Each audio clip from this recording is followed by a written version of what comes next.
नमस्कार साथियों, आज हम बात करेंगे डीमार्ट के Q3 रिजल्ट की। प्रॉफिट कितना बढ़ा, रेवेन्यू ग्रोथ कैसा रहा और सबसे इंपॉर्टेंट बात, स्टॉक मार्केट पर रिएक्शन क्या होगा इसका। दोस्तों, एवेन्यू सुपरमार्ट यानी डीमार्ट ने Q3 FY26 रिजल्ट अनाउंस कर दिया है और नंबर काफी स्ट्रॉन्ग दिख रहे हैं। कंसोलिडेटेड नेट प्रॉफिट की ईयर ऑन ईयर बेसिस पर 18% से ग्रोथ दिखाई दे रही है। अगर हम पिछले फाइनेंशियल ईयर के Q3 की बात करें तो इसका जो नेट प्रॉफिट था वो था 723 करोड़ और वहीं पर ये बढ़ गया है। इस फाइनेंशियल ईयर के Q3 के अगर हम नेट प्रॉफिट की बात करें तो ये बढ़ के हो चुका है 855 करोड़। वहीं पे हम स्टैंड अलोन नेट प्रॉफिट की बात करें तो पिछले फाइनेंशियल ईयर के Q3 में ये था 784 करोड़ और अभी करंट फाइनेंशियल ईयर के Q3 में जो रिजल्ट आया है उसमें जो नेट प्रॉफिट दिखाई दे रहा है वो है 923 करोड़।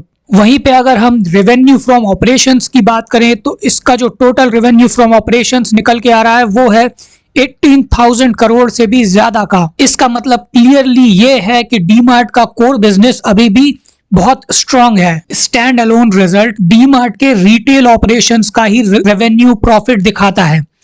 वहीं पे अगर हम बात करें कंसोलिडेटेड रिजल्ट की तो ये ओवरऑल ग्रुप्स की कंपनी को बताता है। जैसे कि कंसोलिडेटेड में डीमार्ट प्लस उसके जितने भी सब्सिडरीज, एसोसिएट्स, वेंचर्स हैं उन सब का फाइनेंशियल्स एक साथ मिलाकर बताता है। डीमार्ट के जो सब्सिडरीज हैं वो ये सब है। आप चाहे तो वीडियो पॉज करके भी देख सकते हैं। इसके अलावा जो दूसरी खबर निकल के आ रही है वो है store expansion and business update. DMart ने इसी क्वार्टर में 10 नए स्टोर ऐड किए हैं।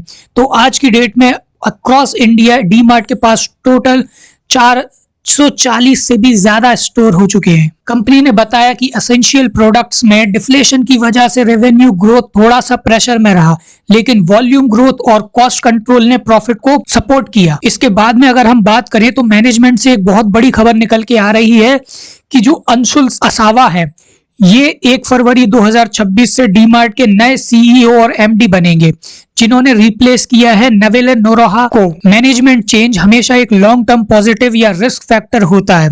इन्वेस्टर को इस पे नजर रखनी चाहिए हमेशा ही। रिजल्ट से पहले Q3 बिजनेस अपडेट थोड़ा बिलो एक्सपेक्टेशन था, इसी वजह से ये स्टॉक प्रेशर में भी दिखा। लेकिन मैंने अभी 3 दिन पहले ही एक अपडेट वीडियो डाला था डीमार्ट के रिलेटेड ही, जिसमें मैंने कहा था कि रिजल्ट बहुत ही पॉजिटिव आने की संभावना है।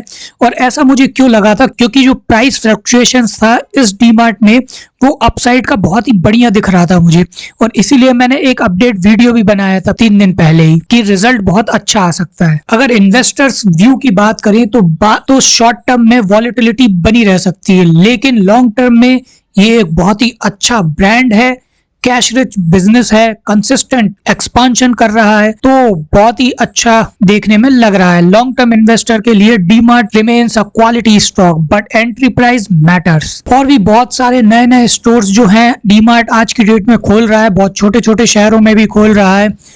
और सबसे बड़ी बात, ये जो डीमार्ट के स्टोर खोलते हैं वो कोई लोन से नहीं खोलते। इसके जो प्रॉफिट में जो एग्जिस्टिंग स्टोर्स हैं उनसे जो प्रॉफिट होता है उसी से नए स्टोर खोलते हैं, और इसी तरीके से स्लो लेकिन टिकाऊ ग्रोथ होती है इस कंपनी के अंदर। तो ये एक बहुत ही फंडामेंटली स्ट्रॉन्ग कंपनी तो है ही, इसमें कोई दो राह नहीं है। अगर आपको डीमार्ट के रिजल्ट समझ में आए तो लाइक करें, सब्सक्राइब करें और कमेंट में बताएं आप डीमार्ट पर बुलिश हो या बियरिश हैं।